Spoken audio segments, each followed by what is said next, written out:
নবনির্বাচিত Rangpur chamber of commerce and ইন্ডাস্ট্রির উদ্যোগে রংপুর বিভাগের অর্থনীতি পুনরুদ্ধার ও উন্নয়নের রাজনৈতিক অধিকার শীর্ষক মতবিনিময় সভা অনুষ্ঠিত হয়েছে। ৩১ জুলাই বৃহস্পতিবার দুপুরে চেম্বার ভবনে এই মতবিনিময় সভা অনুষ্ঠিত হয়।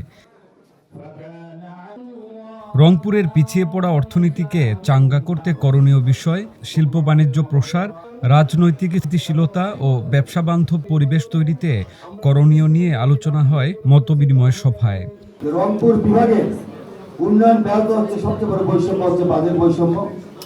এখানে বাজেট বৈষম্যের শিকার আমরা। এখানে বিভিন্ন সময় রাজনৈতিক ভুল সিদ্ধান্তের কারণেও আমাদের এই হয়রানির শিকার হতে হচ্ছে। এখানে সরকার থাকে একজন, এখানে সংসদ সদস্য থাকে আর এক দলে।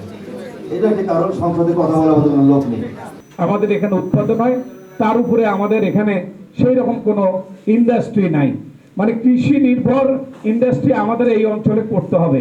এই জিনিসটা আমাদের বাণিজ্য মন্ত্রীকে ভাবতে হবে। আমরা জানতে চাই, আপনারা যদি রংপুরকে এগিয়ে নিতে চান, অতীতের থেকে আপনারা কি শিক্ষা নিয়েছেন এবং ভবিষ্যতে আগানোর জন্য আপনাদের পরিকল্পনা কি?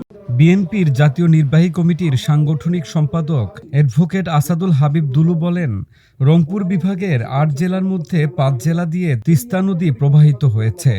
নদী ভাঙনে প্রতিনিয়ত দরিদ্র মানুষের সংখ্যা বাড়ছে। তাই তিস্তা মহাপরিকল্পনা বাস্তবায়ন হলে উত্তরের দৃশ্যপট পরিবর্তন হয়ে যাবে।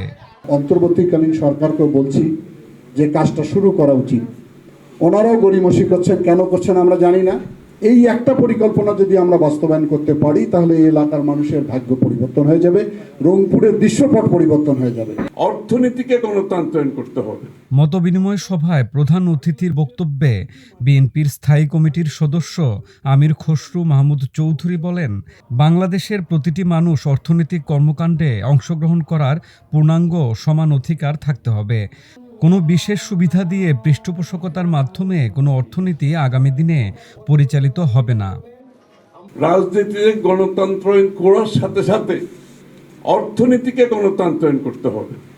অর্থাৎ বাংলাদেশের প্রতিটি মানুষ বাংলাদেশের অর্থনৈতিক কর্মকাণ্ডে অংশগ্রহণ করার পূর্ণাঙ্গ সমান অধিকার থাকতে হবে। কোনো গোষ্ঠী সৃষ্টি করা যাবে না, কোনো বিশেষ সুবিধা দিয়ে পৃষ্ঠপোষকতার মাধ্যমে কোনো অর্থনীতি আগামী দিনে পরিচালিত হবে না। বিএনপির পক্ষ থেকে অর্থনীতি থাকবে সকলের জন্য মুক্ত।